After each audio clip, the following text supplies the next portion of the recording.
Él es todo para mí, soy feliz, pues vive en mí. Ya no puedo yo dejar su santo. Vamos a dar inicio entonces a la lección de esta noche, mis amados hermanos. Como ya usted puede ver en la presentación, hoy vamos a estar dando inicio al capítulo 11,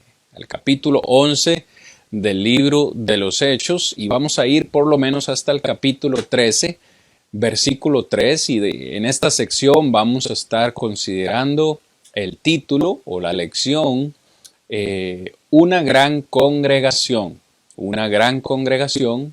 de su gloriosa iglesia. ¿Cuántas congregaciones, hermanos, podríamos mencionar nosotros en el libro de los Hechos? ¿Cuántas iglesias encontramos en el libro de los Hechos? Bueno, la respuesta es tan sencilla como la misma cantidad de ciudades que nosotros podamos encontrar. Podría usted mencionar los Corintios, los Efesios, los Colosenses, vamos a ver, la iglesia en Jerusalén, la iglesia en Filipo, en fin, encontramos varias congregaciones en la iglesia del primer siglo. Sin embargo, hoy vamos a estar considerando una en específico, y es la iglesia de Antioquía, que encontramos al final del capítulo 11 y a inicios del capítulo 13. Es interesante, ¿a cuál congregación del Nuevo Testamento? Si usted ha tenido la oportunidad, hermanos, de estudiar un poco el Nuevo Testamento, como ya lo mencioné, encontramos muchas iglesias. ¿A cuál congregación le gustaría a usted haber pertenecido? ¿O a cuál congregación de esas le hubiera gustado a usted ser miembro? ¿La iglesia en Jerusalén? ¿Esa que inició con 3,000 miembros? La iglesia de los filipenses, a la iglesia de Colosenses, de Colosa, la iglesia de Éfeso. ¿A cuál le hubiera gustado y por qué? Piénselo por un momento. En esta ocasión, en esta clase, vamos a estar desarrollando por lo menos cuatro características que encontramos en la iglesia de Antioquía, y son características que hacen a esta congregación o a esta iglesia especial. ¿Por qué fue especial la iglesia de Antioquía? Note que digo especial, no perfecta, porque iglesia perfecta no existe.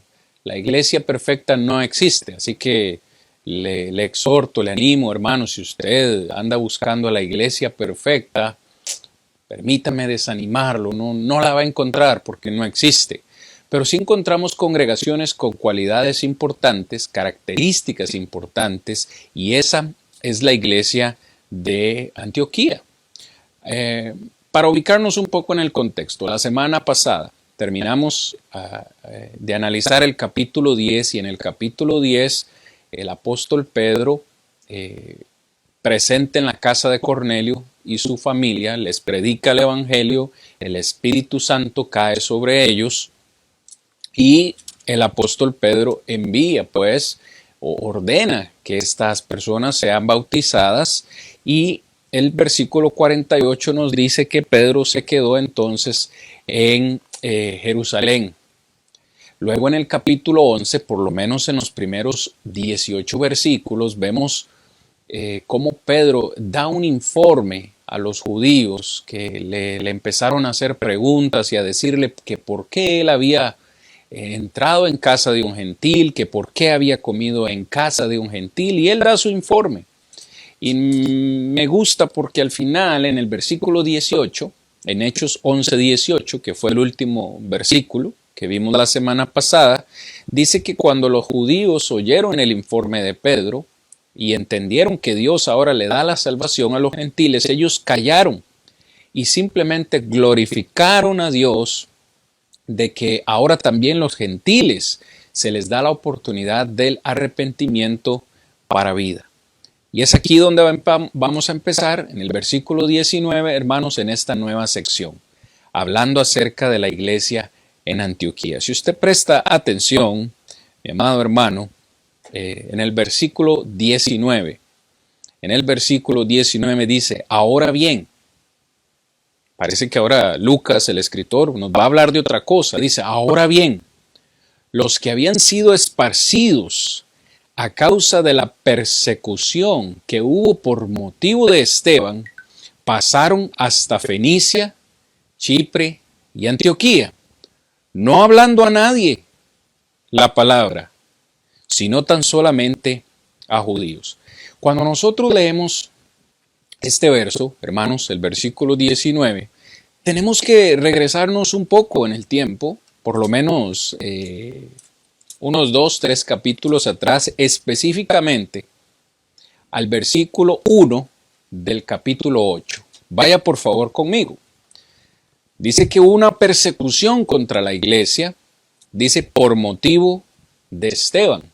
Esteban fue ese primer mártir de la iglesia que al final del capítulo 7 muere apedreado por predicar de Cristo. Hechos 7:60 dice, puesto de rodillas, Esteban, puesto de rodillas, clamó a gran voz, diciendo, Señor, no les tomes en cuenta este pecado, y habiendo dicho esto, durmió, es decir, murió. Ahora, capítulo 8, versículo 1, Saulo consentía en su muerte, y en aquel día, preste atención, desde aquel día, hubo gran persecución contra la iglesia que estaba en Jerusalén, y todos fueron esparcidos por la tierra de Judea y de Samaria, salvo los apóstoles. Este versículo es importantísimo, hermanos, para nuestro estudio del día de hoy. Note, cuando Esteban muere, Saulo de Tarso promueve una gran persecución contra la iglesia que había nacido en Jerusalén. Nosotros necesitamos entender que hasta este momento la iglesia tenía prácticamente su fortaleza, ¿no? su presencia solamente en Jerusalén. Sin embargo, por motivo de esta persecución, comenzaron a esparcirse, comenzaron a salir de Jerusalén e ir a otros lugares. Específicamente dice Judea y Samaria. Solamente los apóstoles del Señor permanecieron en la ciudad de Jerusalén. Lo que me lleva a mí, mientras preparaba esta lección, hermanos, me llevaba a mí a preguntarme, ¿podemos sacar cosas buenas de cosas malas? A ver, uno lee esto y dice, qué bueno podríamos sacar, qué bueno podríamos ver nosotros en la muerte de Esteban, en la muerte de un hombre santo que predicaba el evangelio de Jesús, en semejante injusticia. Bueno, yo encuentro algo bueno, y cuando digo algo bueno, me atrevo a decir, sin temor a equivocarme, hermanos, que esta persecución está siendo permitida por Dios, el Padre Celestial. ¿Qué es lo bueno que encuentro? La iglesia comenzó a esparcirse. Comenzó a ir a otros lugares, a Judea y a Samaria, cosa que no me parece casualidad. Usted recuerda las palabras de Jesús a sus apóstoles en Hechos capítulo 1.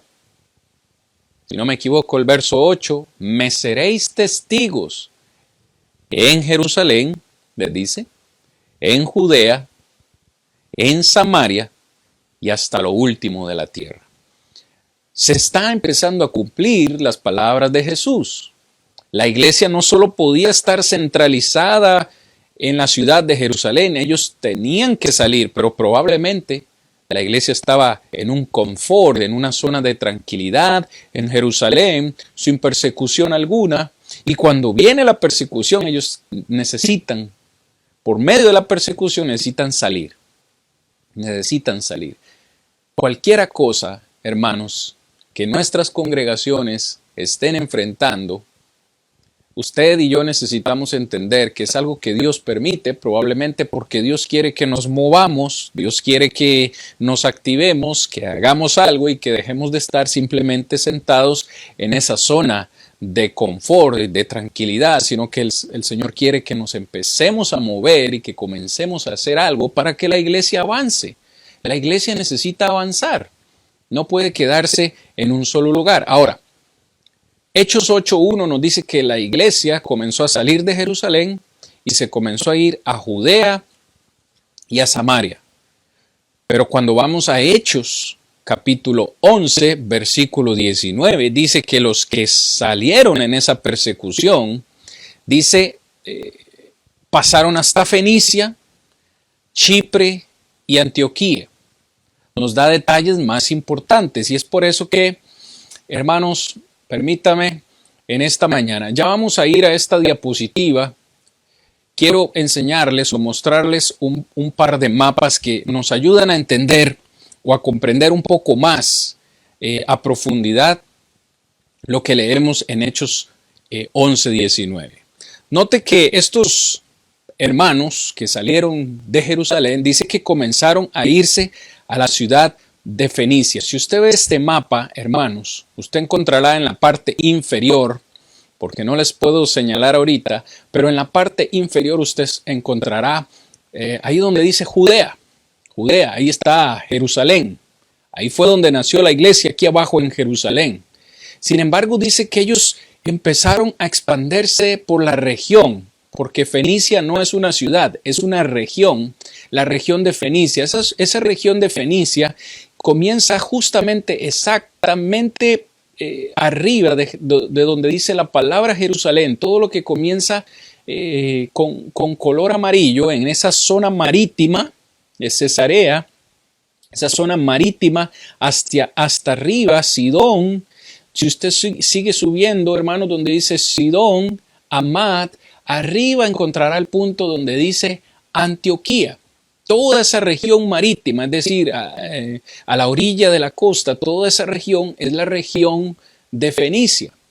Los hermanos comenzaron a expandirse, salieron de Jerusalén, comenzaron a subir hacia el norte, llegaron a toda esta ciudad hasta llegar a Antioquía, allá arriba. Y dice el texto en Hechos 11:19 que incluso algunos pasaron también a Chipre. Si usted nota, Chipre es una isla.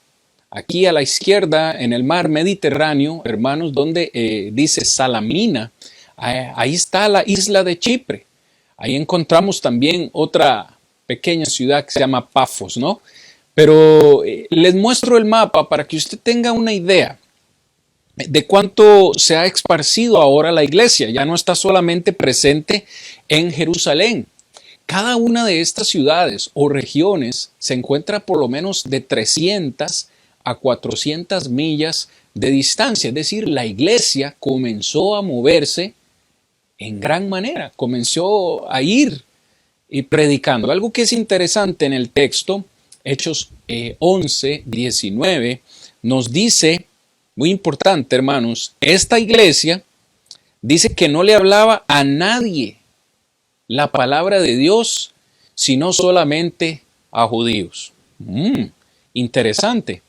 Estos judíos solamente quieren hablarle a judíos, pero ahí no termina la historia. Hermanos, el verso 20 nos dice algo que es maravilloso. El versículo 20 dice, pero había entre ellos, de entre esos que le hablaban la palabra solo a judíos, habían unos, dice, unos varones de Chipre.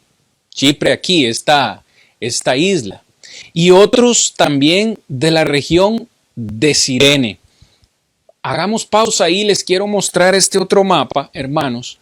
Y usted encontrará una vez más aquí a la derecha, en la parte inferior, usted va a encontrar Egipto. Si va más hacia la derecha, hacia su derecha, encontrará Arabia, Judea, en la parte de arriba, y usted verá ahí a Jerusalén. Y ahora usted sabe dónde está Antioquía. Antioquía está al norte, ¿no? Usted lo puede ver ahí arriba. Ahora usted sabe dónde está Chipre. Es esta isla aquí en el mar Mediterráneo a la izquierda. Sin embargo, note dónde está Cirene. Usted va a tener que ir todo el camino hacia la izquierda donde dice Mediterráneo, el mar Mediterráneo, y ahora en la parte inferior usted encontrará dos ciudades, Cirene y Apolonia. Vea usted dónde está Cirene. ¿Recuerda usted a alguien de la ciudad de Cirene? ¿Ha escuchado usted a alguien de la ciudad de Cirene? ¿Recuerda cuando el Señor Jesús iba cargando la cruz, hubo un hombre que le ayudó a cargar la cruz. Ese hombre se llamaba Simón y era precisamente de Cirene. Pues bien, había unos varones de Chipre y de Cirene, según el verso 20, que cuando entraron en Antioquía, mire todo lo que viajaron los de Cirene.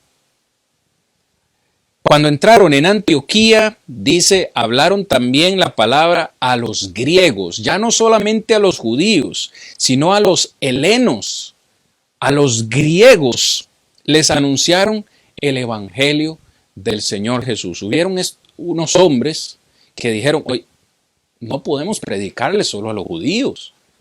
Necesitamos también predicar la palabra a toda criatura, también a los gentiles, a estos helenos que hablaban primariamente el idioma griego, ¿no?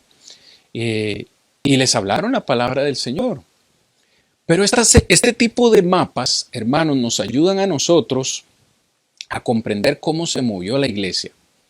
Estos varones de Cirene, bueno, probablemente estuvieron presentes el día de Pentecostés. En Hechos capítulo 2 recordamos que habían personas de todas las regiones del mundo. Probablemente estos hombres de Cirene habían llegado a Pentecostés, habían sido bautizados el día de Pentecostés, habían regresado a su ciudad natal de Cirene, pero ahora, por motivo de la persecución, se dirigen hacia Antioquía y ahí comienzan a predicar la palabra del Señor. Espero que estos mapas y estos datos nos ayuden para el resto de la lección, hermanos, porque me devuelvo. La primera característica, necesito avanzar, hermanos, necesito avanzar. La primera característica de la iglesia en Antioquía, y les ayudo con la presentación, es que era una iglesia que estaba saturada, llena de la gracia de Dios. Si usted continúa leyendo, versículo 21, perdón, hermanos, ¿qué pasó después de que estos hombres le hablaron la palabra, el evangelio a los griegos? Dice el verso 21, la mano del Señor estaba con ellos. Y usted necesita, hermanos, necesita, al igual que yo, que me encanta subrayar, por eso lo digo siempre, necesita subrayar cuántas veces en esta lectura que vamos a hacer encontramos la palabra Señor. En el verso 20 dice que ellos anunciaron el evangelio del Señor Jesús. Subraya en su Biblia, Señor. Verso 21, y la mano del Señor, subraye, el Señor estaba con ellos y gran número creyó y se convirtió al Señor. Subraya en su Biblia. Verso 22, llegó la noticia de estas cosas a oídos de la iglesia que estaba en Jerusalén y enviaron a Bernabé para que fuese hasta Antioquía. Note, versículo 23, cuando llegó, vio la gracia de Dios y se regocijó y exhortó a todos a que con propósito de corazón permaneciesen fieles, subraye, al Señor. Porque era varón bueno y lleno del Espíritu Santo y fe, y una gran multitud fue agregada, subraye, al Señor. Después fue Bernabé a Tarso para buscar a Saulo y hallándole le trajo a Antioquía, y se congregaron allí todo un año con la iglesia. Y enseñaron a mucha gente, y a los discípulos se les llamó cristianos por primera vez en Antioquía. Hermanos, palabra del Señor.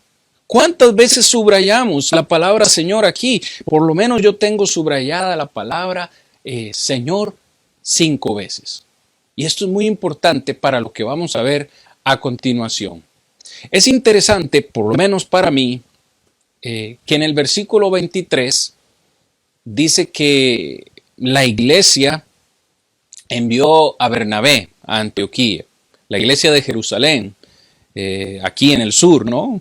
Recuerda el mapa, Jerusalén está en el sur, envió a Bernabé hasta Antioquía en el norte. Pero cuando Bernabé llegó a Antioquía, dice que vio la gracia de Dios. Hermanos, ¿a qué se parece la gracia de Dios? ¿Qué fue lo que vio Bernabé? ¿Cómo es que nosotros somos capaces de ver la gracia de Dios? ¿Qué fue lo que Bernabé vio que inmediatamente dijo, aquí está la gracia de Dios? Bueno, la gracia de Dios, le ayudo con la presentación, la gracia de Dios se manifiesta en una separación del mundo. Se nos ha dicho que somos salvos por gracia y lo somos. ¿Qué significa eso? Significa que hemos sido separados del mundo. Vamos a Efesios, hermanos, vamos a Efesios. Vamos sin perder Hechos 11. Vamos a ir a Efesios capítulo 2. Efesios capítulo 2, versículo 1 al 5. Y él, hablando de Dios, y él os dio vida a vosotros cuando estabais muertos en vuestros delitos y pecados, en los cuales anduvisteis en otro tiempo, siguiendo la corriente de este siglo conforme al príncipe de la potestad del aire, el espíritu que ahora opera en los hijos de desobediencia, entre los cuales también ustedes, Efesios, también nosotros, hermanos, vivimos, pero en otro tiempo. Vivíamos haciendo la voluntad de la carne. Vivíamos haciendo la voluntad de nuestros pensamientos. Y éramos, note el pasado, éramos por naturaleza hijos de ira, lo mismo que todos los demás. Pablo habla de un pasado que todos tenemos, un pasado que todos tuvimos y que no podemos borrar. Pero ve aquí lo importante, el verso 4. Pero Dios,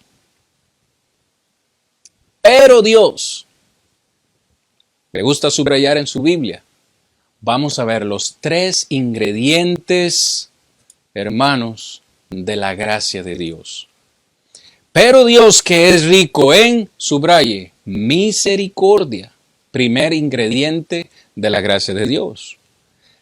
Pero Dios que es rico en misericordia, por su gran, segundo ingrediente, amor con que nos amó, aun estando nosotros muertos en pecados, nos dio vida juntamente con Cristo. Por gracia sois salvos. Éramos muertos, ahora Dios nos ha dado vida.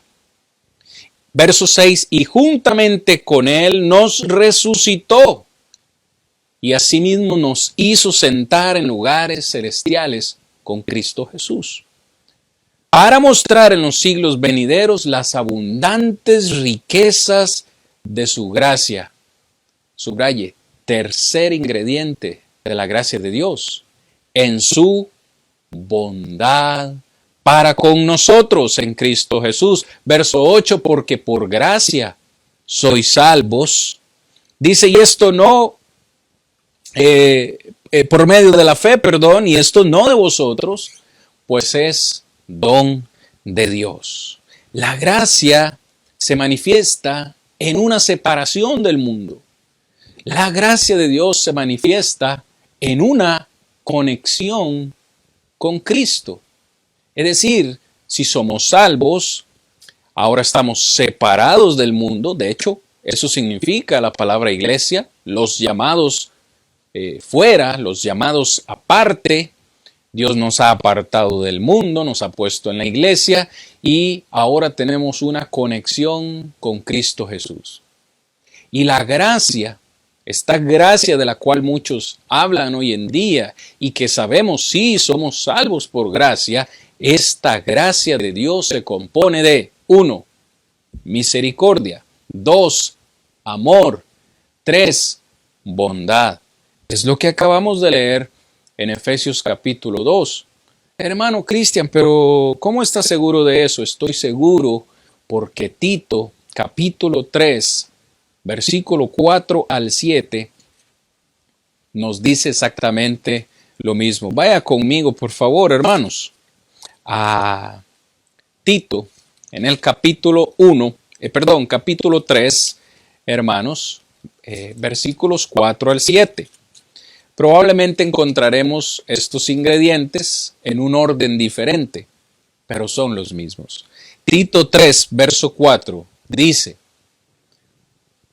pero cuando se manifestó, número 1, la bondad de Dios, nuestro Salvador, y su, número 2, amor para con los hombres, nos salvó por las obras de justicia. Nos salvó no por las obras de justicia que nosotros hubiésemos hecho, sino que nos salvó por, número 3, su misericordia, por el lavamiento de la regeneración y la renovación en el Espíritu Santo, el cual derramó en nosotros abundantemente por Jesucristo nuestro Salvador, para que justificados, verso 7, por su gracia, viniésemos a ser herederos conforme a la esperanza de la vida eterna. Si nota, Tito nos dice que la gracia de Dios se compone de bondad, amor y misericordia. Pablo nos dijo en Efesios 2 que la bondad de Dios es misericordia, amor, bondad. Los tres mismos ingredientes. Entonces, hermanos, cuando volvemos a Hechos capítulo 11, regresemos a Hechos capítulo 11. ¿Por qué decimos que la iglesia de Antioquía era una iglesia saturada de la gracia de Dios? Porque cuando Bernabé llegó a la ciudad, él fue capaz de ver la gracia de Dios. Y es que la gracia de Dios debe ser visible, necesita ser visible. Dicho o preguntado de otra forma, ¿qué fue lo que vio Bernabé en la ciudad de Antioquía? Él vio la gracia de Dios, o sea, vio la misericordia de Dios en los hermanos. Él vio la bondad de Dios en los hermanos. Él vio el amor de Dios. Es decir, Bernabé tuvo que haber visto estos tres ingredientes en la vida de estos nuevos cristianos. Y es por eso que el verso 23 dice que Bernabé se regocijó, se llenó de gozo y les animó a todos a que con un corazón dispuesto permaneciesen fieles. ¿A quién? Al Señor. Yo le pedí hace un momento que subrayáramos cuántas veces encontramos la palabra Señor en esta porción. 5 veces. ¿Qué fue lo que vio Bernabé en la vida de estos cristianos? Al Señor. Estos cristianos o estos discípulos eran cristocéntricos. Si nota, ellos escucharon el evangelio del Señor. La mano del Señor estaba con ellos. Gran número se convirtió al Señor. Dice que Bernabé los exhortó para que siguieran fieles al Señor. Y una gran multitud fue agregada, verso 24, al Señor. Para que la gracia de Dios sea visible en nuestras vidas, Cristo Jesús tiene que ser el centro de mi vida. Necesitamos ser como Juan el Bautista, necesitamos ir menguando para que el Señor crezca en nosotros y la gracia de Dios se vea en nosotros. Es decir, que yo con mi vida necesito mostrarle a otros la misericordia de Dios. Necesito mostrarle a otros el amor de Dios. Necesito mostrarle a otros la bondad de Dios. Y si eso sí que es un reto para nosotros, que seguimos luchando en nuestra vida con los pecados que hay en nuestra vida, con cosas que necesitamos cambiar, cosas que necesitamos corregir, pecados que todavía necesitamos quitar de nuestra vida.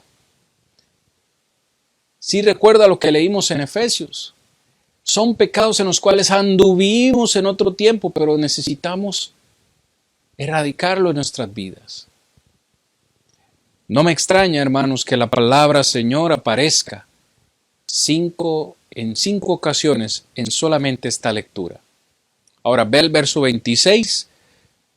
Pablo y Bernabé se congregaron con la iglesia en Antioquía durante un año, y a los discípulos se les llamó cristianos por primera vez en Antioquía. Esto fue un seudónimo. Recuerde que primero, antes de ser cristianos, necesitamos ser discípulos del Señor. Es decir, que si hoy en día nos hacemos llamar cristianos, es porque al menos estamos tratando de hablar como Jesús habló, de pensar como Jesús pensó, de vivir como Jesús vivió, mostrando estos tres ingredientes. Conocen otros mi misericordia. Conocen las personas que me rodean en mi lugar de trabajo, los demás miembros de la iglesia. Conocen en mi familia mi misericordia hacia ellos. Conocen ellos mi amor hacia ellos. Les estoy mostrando a ellos mi bondad, como dice Efesios capítulo 4, verso 32. Es una interesante pregunta. Necesitamos crecer en gracia. Todos yo creo que estamos de acuerdo, hermanos, que necesitamos crecer en el conocimiento de la palabra de Dios. Es por eso que estamos estudiando en esta noche. Pero note qué interesante lo que dice Segunda de Pedro, capítulo 3, versículo 18. ¿Será que solo necesitamos crecer en el conocimiento del Señor? Segunda de Pedro, capítulo 3, versículo 18. Antes bien, dice Pedro, creced en la gracia y el conocimiento de nuestro Señor y Salvador, Cristo Jesús. Pedro dice que necesitamos crecer en gracia, en la gracia de Jesucristo. ¿Qué nos está diciendo Pedro? Cuando hay que crecer en gracia, ¿en qué tres áreas de nuestra vida necesitamos crecer? Para crecer en gracia necesito tener más misericordia, necesito tener más amor, necesito tener más bondad para con otras personas. Eso es crecer en gracia. La iglesia de Antioquía, esta gran congregación de su gloriosa iglesia, que nació, le dejo esta idea, la congregación en Antioquía nació por el buen deseo, la buena disposición de unos cuantos hombres que decidieron tener valor y dijeron, no le vamos a hablar solo a judíos, le vamos también a hablar a los gentiles, a los griegos. Y cuando ellos tomaron esa decisión, el Señor se agradó de ellos. Se agradó de esa decisión. Es por eso que usted ve en el verso 21 que la mano del Señor estaba con ellos. Hay una parte que nosotros necesitamos hacer. La iglesia, hermanos, necesitamos tomar decisiones y luego el Señor, cuando ve que estamos actuando, su mano estará con nosotros. ¿En qué resultó esa decisión de estos hombres? La mano del Señor estaba con ellos y gran número creyó y se convirtió al Señor. Verso 21. Fue una iglesia que creció tanto que tuvieron que mandar a Bernabé a animarles. Fue una iglesia que creció tanto que también el apóstol Pablo fue a donde ellos. Fue una congregación tan ejemplar que fue en esta congregación, fue en esta ciudad que por primera vez a los discípulos se les llamó cristianos. Y es por eso que hoy usted y yo llevamos este seudónimo, llevamos este título. Somos cristianos, discípulos de Cristo, seguidores del Señor. Estamos hablando de una gran congregación saturada de la gracia de Dios. Hoy yo pregunto, ¿es o está su congregación a la que usted pertenece está saturada de la gracia de Dios? Cuando le pregunto a usted esto, si usted dice, no, mi iglesia no está saturada de la gracia de Dios, le pregunto entonces a usted, ¿está usted saturado de la gracia de Dios? Probablemente, si su congregación o mi congregación no está saturada de la gracia de Dios, probablemente sea porque yo, que soy parte de esta congregación, no me he preocupado de saturarme de la gracia de Dios. ¿Sí? ¿Me comprende lo que digo? Probablemente es mi responsabilidad, probablemente sea mi culpa que mi congregación, que mi iglesia local no esté avanzando porque estoy sentado simplemente en una zona de confort, no quiero hacer nada, me siento bien con la prédica que me dan cada domingo y no quiero trabajar por el Señor. ¿Cómo va a estar la mano del Señor con una congregación así? Una vez más, la mano del Señor se manifestó cuando estos hombres tomaron la decisión de trabajar y predicar. Y ahí es cuando Dios hace grandes cosas. El Señor nos ayuda, no nos va a dejar solos. Por eso es que 1 Corintios 3:16 dice Pablo, yo sembré, Apolos regó, pero el crecimiento lo ha dado Dios. Hermanos, hay una labor que necesitamos hacer. Dios es todopoderoso, sí, es todopoderoso, pero Él quiere que nosotros hagamos el trabajo. Hay un trabajo que Él nos ha designado, que ni siquiera se lo dio a los ángeles, y es el de predicar el Evangelio. Por eso dice Pablo, yo sembré, hoy estamos sembrando. El día de mañana llegará otro y va a regar. Yo sembré, Apolo regó, pero hermanos, confiemos en que el crecimiento lo va a dar el Señor. Entonces, en primer lugar, vemos a una iglesia, la iglesia de Antioquía, saturada de la gracia de Dios. Reto para nosotros, hermanos, que nuestras congregaciones locales alcancen este nivel de madurez espiritual. Muy bien, les había puesto estos mapas que vamos a saltarlos para desarrollar en estos minutos que nos quedan el segundo atributo, la segunda característica de la iglesia de Antioquía. La iglesia de Antioquía fue una iglesia que se preocupó por los que sufrían. Vea usted qué interesante. Una iglesia que se preocupó por los que sufrían.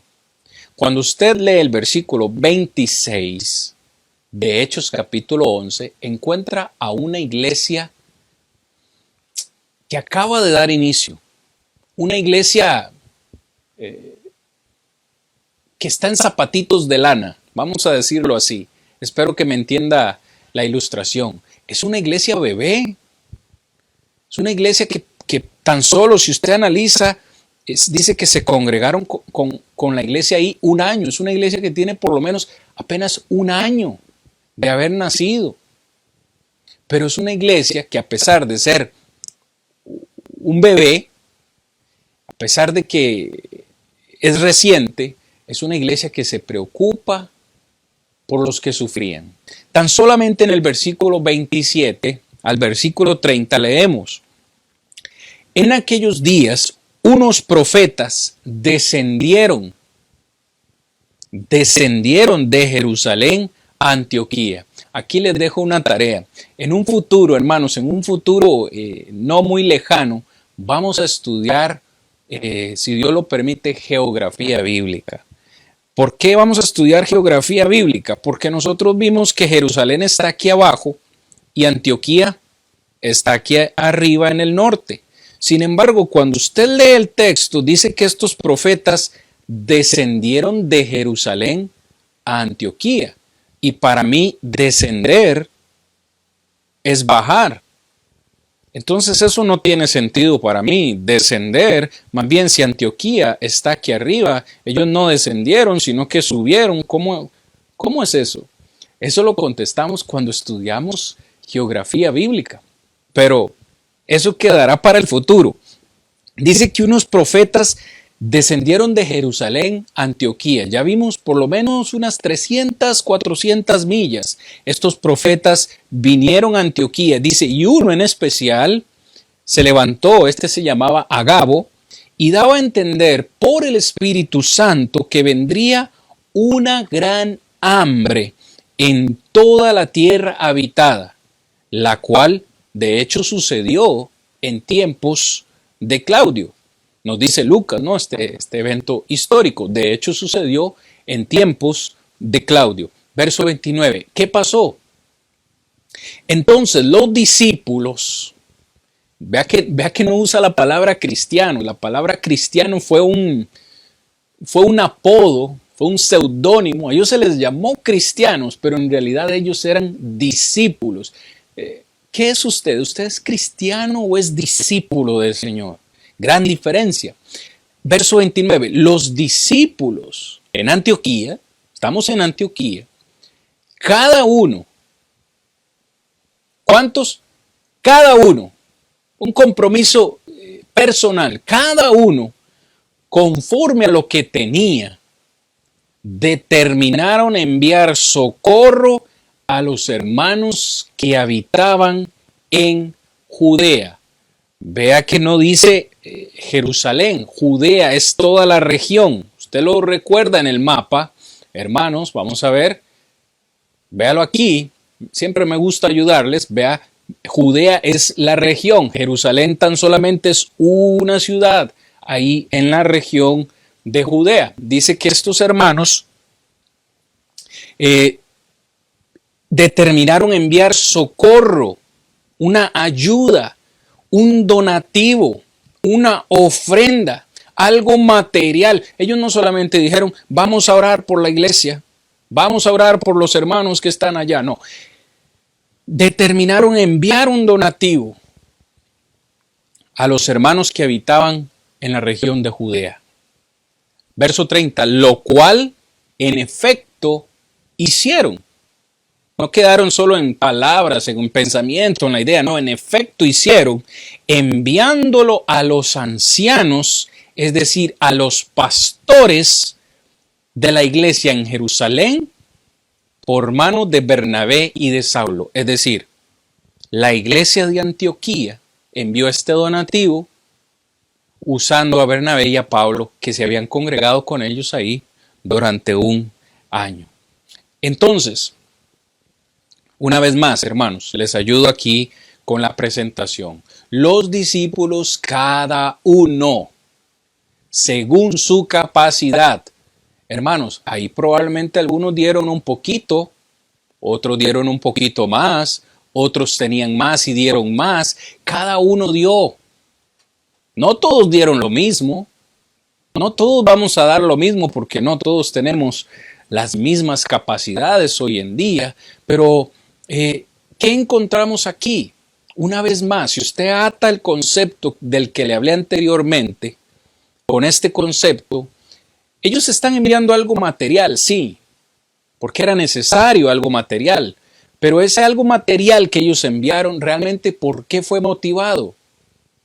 Porque esta iglesia de Antioquía tenía amor, tenía misericordia y tenía bondad de Dios, y eso los motivó a enviar algo material, una ofrenda monetaria a estos hermanos que están en la región de Judea. Es decir, estos hermanos de Antioquía se vieron a sí mismos como siervos y cuidaban con amor a los demás, aunque ellos mismos también sufrirían el hambre. Claro, ¿qué fue lo que dijo el profeta Agabo en el versículo 28? ¿A dónde vendría el hambre? ¿Solo a la región de Judea? No. El hambre vendría sobre toda la tierra habitada. Es decir, los mismos hermanos de Antioquía iban a sufrir este periodo de hambre, este periodo de escasez. ¿Qué hubiera dicho usted? ¿Qué hubiera dicho cualquier persona? No, pues si vamos a enfrentar hambre y escasez, mejor guardo para mí, mejor guardemos para nosotros.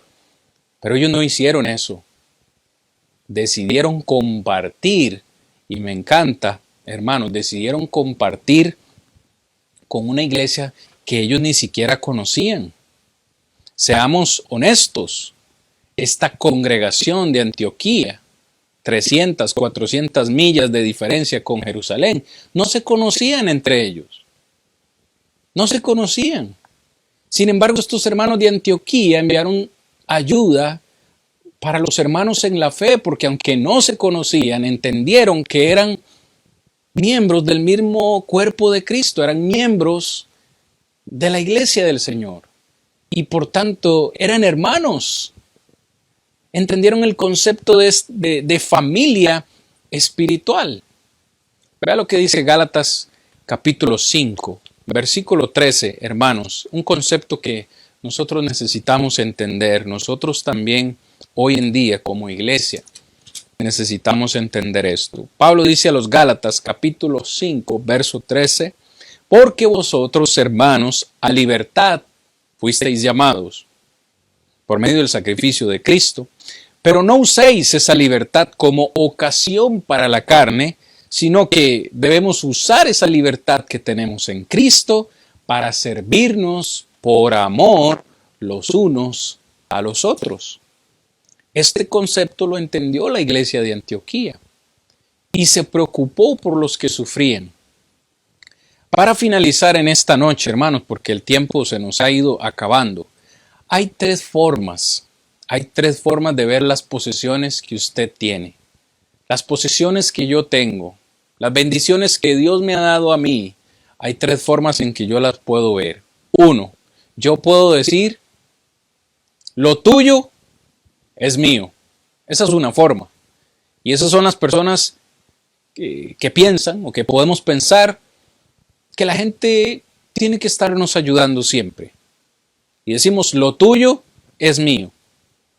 Otra forma de ver las posesiones es decir, lo que es mío es mío. Y es ahí cuando encontramos a personas que no les gusta compartir las bendiciones que han recibido de parte de Dios. Pero la tercera opción en la cual podemos ver las posesiones es decir, lo que es mío también es tuyo. Lo que es mío también es tuyo. Perdón. Hermanos, en Efesios capítulo 4, y con este texto vamos a cerrar en esta noche. Efesios capítulo 4, versículo 28. Habían algunos que tenían el pecado de robar, y por eso Pablo les escribe y les dice, el que hurtaba o el que robaba, no hurte más, ya no robe más, sino trabaje, haciendo con sus manos lo que es bueno. Dice Pablo, para que se llenen de riquezas y gocen de una vida tranquila y puedan viajar por todo el mundo y se den todos los gustos. No dice eso Pablo. Les recomienda trabajar con sus propias manos, haciendo lo que es bueno, para que tengan que compartir con el que padece necesidad. Ay, mis hermanos, mis amigos, yo podría quedarme otra hora. Ustedes saben que sí, podría quedarme hablando otra hora solo de este concepto que encontramos aquí. Pablo dice que usted y yo necesitamos trabajar, sí, para nuestras necesidades y mantener nuestras familias, pero también con el propósito de ayudar al que padece necesidad. Estamos nosotros trabajando para llenarnos de riquezas, para llenarnos de placeres, para viajar, para disfrutar, para darnos la vida que nos merecemos, o lo que estamos trabajando y que recibimos como bendición de parte de Dios, lo estamos compartiendo con el más necesitado, especialmente en estas épocas, en estas fechas, donde la gran mayoría tienen la idea de dar y recibir. nos preocupamos en este momento, a pesar de la necesidad que podamos tener de compartir con el que menos tiene, no importa, hermano. Vea, termino esta noche diciendo lo siguiente: no importa cuán poco usted crea que tenga, siempre habrá uno que tiene menos que usted. Usted quizá no tiene carro y desea tener un carro. Pero hay unos que andan en motocicleta. Eso es como todo, ¿no? El que tiene carro quiere tener helicóptero. El que tiene moto quiere tener carro. El que tiene bicicleta quiere tener moto. El que anda a pie quiere tener por lo menos la bicicleta. Y el que está en una silla de ruedas quisiera por lo menos caminar. Es decir, no importa la condición en la que estemos, siempre vamos a encontrar a alguien que está peor que nosotros. Seamos agradecidos con lo que Dios nos ha dado. Y una forma de ser agradecidos es compartir con aquellos que tienen menos que nosotros. Ese concepto lo aprendemos de la iglesia de Antioquía. Se preocupó por los que sufrían. Hermanos, el tiempo nos ha ganado y tan solamente nos ha alcanzado para dos características que hacen grande a la iglesia en Antioquía. Dios mediante, la próxima semana terminaremos esta lección 6 hablando de las otras dos características que tiene la iglesia en Antioquía. Usted puede continuar leyendo si es de su agrado en esta semana y hacer sus propias conclusiones para la siguiente lección. Nos vamos a despedir en esta noche en oración y nos veremos el próximo domingo, Dios mediante, a las 9 de la mañana. Oremos. Todo para mí, soy feliz, pues vive en mí. Ya no puedo yo dejar su santo.